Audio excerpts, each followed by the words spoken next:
Master, क्या वाकई Tanjiro ने एनिमे मिस्ट को देखा हुआ है? हाँ, अगर वाकई में ऐसा है तो फिर हम उसे पकड़कर उससे हशीरा वाली वीडियो डिलीट करवा सकते हैं। बस यही चीजें तुम सबसे सुनना चाहता था। कितने आदमी थे? नहीं मुजान, वो सिर्फ अकेला है। तुम सब सिर्फ उस एक लड़के को नहीं ढूंढ पा रहे जो कि सिर्फ एक यूट्यूबर है। वो एनिमे मिस्ट आगे बढ़ता ही बढ़ता जा रहा है। पहले उसने हशीरा को टारगेट किया और फिर हमें।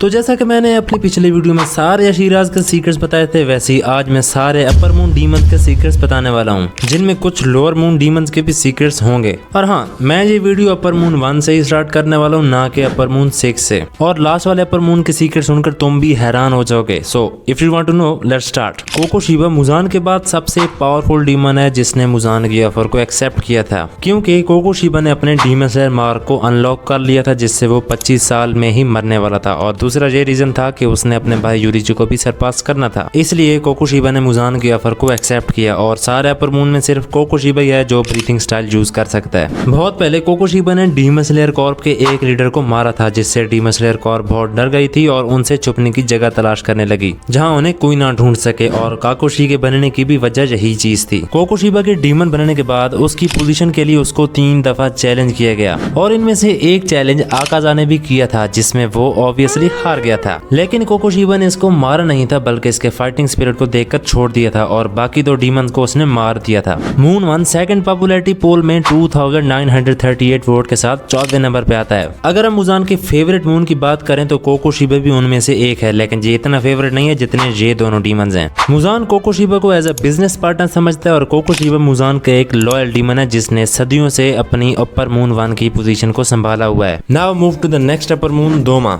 जो कि मेरा डीमन स्लेयर में सबसे फेवरेट कैरेक्टर बिल्कुल नहीं है। और तुम भी कमेंट करके बताना कि तुम्हें दोमा कैसा लगता है। दोमा की ये खूबसूरत रंग बिरंगी आंखें बहुत रेयर हैं, और इसकी इन्हीं रंग बिरंगी आंखों की वजह से लोग ये सोचते हैं कि दोमा गॉड से कम्युनिकेट कर सकता है, और इसी वजह से उन्होंने दोमा को इस कल्ट का लीडर बना दिया था, जिसको इटर्नल पैराडाइज फेथ कहते हैं। अगर तुम दोमा का मीनिंग निकालने जाओ तो ये 2 अल्फाज तुम्हें मिलेंगे, पॉलिश और चाइल्ड, जो कि इसकी पर्सनैलिटी को शो करता है। क्या तुम्हें पता है कि दोमा 20 साल की उम्र में डीमन बना था, और दोमा तेसेंजुत्सु में बहुत ज्यादा माहिर है, और दोमा की ये स्किल्स आकाजा को मार्शल आर्ट में भी हिरा देंगी। दोमा वो डीमन था जिसने शिनोबु की सिस्टर कनाई को मारा था, लेकिन उसने उसे खाया नहीं था, और बाद में शिनोबु को मार दिया, लेकिन उसको उसने।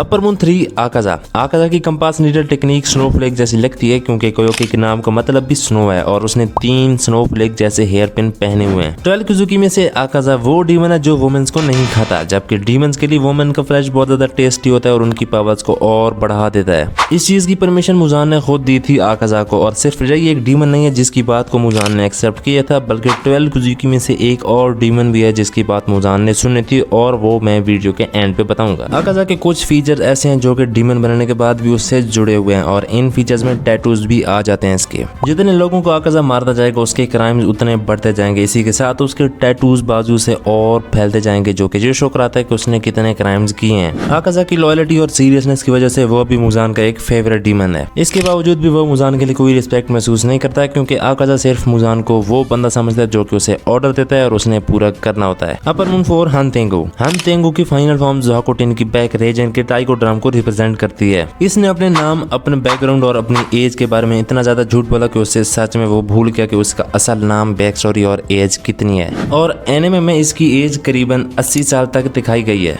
हनतेंगु मुजान की नजर में कभी नॉर्मल बिहेव करता है और कभी बहुत ज्यादा एनोइंग लगता है। तो अब मैं उस डीमन के सीक्रेट्स बताऊंगा जिसकी बैक स्टोरी एनिमे में नहीं है। आगे बढ़ने से पहले तुम ग्योको के नाम का मतलब देखो, जिसके मानी है पॉट या जार, और अगर तुम इसके ह्यूमन नेम मानाजी का मीनिंग देखो, जिसका मतलब निकलता है फिश, और शायद इसी वजह से तुम्हें सीजन 3 में हर जगह फिश ही दिखी। अपर रैंक डीमन में से सिर्फ ग्योको और नकीम ऐसे 2 डीमन हैं जिनकी बैक स्टोरी मांगा में मेंशन नहीं है। ग्योको की ट्रू फॉर्म सिर्फ 3 ही लोगों ने देखी हो, जिसमें ऑफ कोर्स मोइचिरो भी आ जाता है, और बाकी 2 का नहीं पता कि किस किसने ग्योको की ट्रू फॉर्म देखी है। मेरे ख्याल में पहला मुजान हो सकता है, दूसरा मोइचिरो हो सकता है, और तीसरा मुझे तुम बताओगे अगर तुम्हें पता है। जैसा कि मैंने पिछले अपर मून के मीनिंग बताया जो कि काफी ज्यादा इंटरेस्टिंग थे, तो ग्योदोर के मीनिंग भी बहुत ज्यादा इंटरेस्टिंग होने वाले हैं। ग्योदोर ग्यूतारो की मीनिंग में से ग्यू का मतलब एक बारकर है जो कि कस्टमर्स को एंटरटेनमेंट डिस्ट्रिक्ट में लाता है, और ग्यूतारो का लास्ट नेम तारो मेल के लिए एंडिंग वाला नाम होता है, जैसे लूफी तारो उसी तरह ग्योतारो। जैसा कि तुम्हें पता है कि ग्योतारो की मदर एक बीमारी से मर गई थी, उसी तरह ग्योतारो को भी एक बीमारी होती है जो कि उस वक्त होती है जब कोई मदर इन्फेक्टेड हो और प्रेग्नेंट भी हो। तो उसी तरह ग्योतारो भी इन्फेक्टेड पैदा हुआ था, जैसा कि तुम उसके ह्यूमन फॉर्म को देख सकते हो। ग्यूतारो ही रियल अपर मून 6 और जेबी मुजान का फेवरेट डीमन है because of his greedy and creepy personality. तुमने सीजन 2 में दागी को अपनी गर्दन लंबी करते हुए देखा होगा जो कि बेस्ड है रिक्यूरो कोबी पे।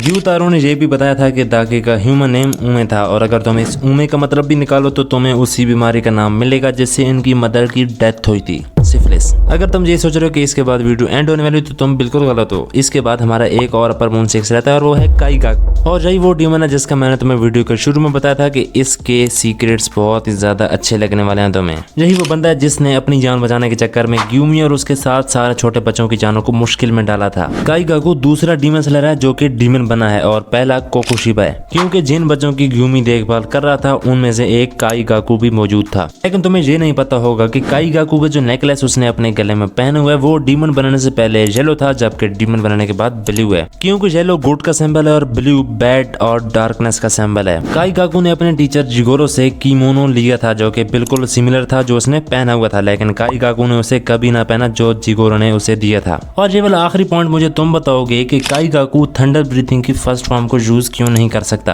And here is the last lower moon रुई। तुम्हें पता है कि रुई ने मुजान से इस बात की परमिशन ली थी कि वो अपनी एक फैमिली बनाकर रहेगा, जिसको मुजान ने एक्सेप्ट भी कर लिया था। और यही नहीं बल्कि इसके नाम में भी एक इंटरेस्टिंग फैक्ट मौजूद है। इसके नाम का मतलब जोड़ना है, जो कि इस पे काफी ज्यादा सूट करता है। 12 किजुकी में से रुई और आकाजा वो डीमन है जो मरते वक्त अपने उन लोगों से मिले थे जिनको वो जानते थे। रुई इतना पावरफुल था कि वो हशीरा तक का मुकाबला कर सकता था, यानी ग्यू का, लेकिन उसने अपनी डीमंस पावर को स्पाइडर फैमिली में बांट दिया और इसी वजह से वो बहुत ज्यादा कमजोर हो गया। सो ये थी आज की वीडियो, और काफी ज्यादा मेहनत लगी इसको बनाने में, तो जितनी ज्यादा सपोर्ट दिखा सकते हो लाजमी दिखाना। Bye bye.